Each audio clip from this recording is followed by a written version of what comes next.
ತಾಲೂಕಿನ ಕಲಬಾವಿ ಗ್ರಾಮದ ಹೊರವಲಯದಲ್ಲಿ ಚಿರತೆ ಪ್ರತ್ಯಕ್ಷಗೊಂಡಿರುವ ಘಟನೆ ಸ್ಥಳೀಯರಲ್ಲಿ ಆತಂಕ ಮೂಡಿಸಿದೆ. ಗುರುವಾರ ಬೆಳಗಿನ ಜಾವ ರೈತರೊಬ್ಬರು ಮೇವು ತರಲು ಹೊಲಗಳಿಗೆ ತೆರಳಿದ ವೇಳೆ ದೂರದಲ್ಲಿ ಚಿರತೆಯನ್ನ ಕಂಡು ತಕ್ಷಣ ಗ್ರಾಮಕ್ಕೆ ಬಂದು ವಿಷಯವನ್ನ ಇತರರಿಗೆ ತಿಳಿಸಿದ್ದಾರೆ. ಈ ಸುದ್ದಿಯು ಕ್ಷಣಾರ್ಧದಲ್ಲಿ ಗ್ರಾಮದಾದ್ಯಂತ ಹಬ್ಬಿ ಜನರಲ್ಲಿ ಭೀತಿಯ ವಾತಾವರಣ ನಿರ್ಮಾಣವಾಗಿದೆ. ಘಟನೆ ತಿಳಿಯುತ್ತಿದ್ದಂತೆಯೇ ಗ್ರಾಮ ಪಂಚಾಯಿತಿ ಅಭಿವೃದ್ಧಿ ಅಧಿಕಾರಿ ಅಪ್ಪಯ್ಯಪ್ಪ ಕುಂಬಾರ ಹಾಗೂ ಗ್ರಾಮಾಡಳಿತ ಅಧಿಕಾರಿ ಶ್ರೀದೇವಿ ಕಾನಿಕೇರ್ ಅವರು ಅರಣ್ಯ ಇಲಾಖೆಗೆ ಮಾಹಿತಿ ನೀಡಿದರು. ನಂತರ ಅರಣ್ಯ ಇಲಾಖೆ ಅಧಿಕಾರಿಗಳು ಸ್ಥಳಕ್ಕೆ ಭೇಟಿ ನೀಡಿ ಪರಿಶೀಲನೆ ನಡೆಸಿ ಚಿರತೆಯ ಹಾದಿ ಪತ್ತೆ ಹಚ್ಚುವ ಕಾರ್ಯವನ್ನು ಪ್ರಾರಂಭಿಸಿದರು.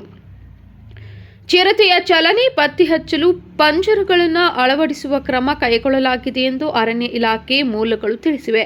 ಚಿರತೆಯು ಪಶು ದನಗಳಿಗೆ ಅಪಾಯ ಉಂಟು ಮಾಡುವ ಸಾಧ್ಯತೆಯ ಹಿನ್ನೆಲೆಯಲ್ಲಿ ಗ್ರಾಮಸ್ಥರಿಗೆ ರಾತ್ರಿ ವೇಳೆಯಲ್ಲಿ ಹೊರಗೆ ಹೋಗದೆ ಮುನ್ನೆಚ್ಚರಿಕೆ ವಹಿಸಲು ಅಧಿಕಾರಿಗಳು ವಿನಂತಿ ಮಾಡಿದ್ದಾರೆ.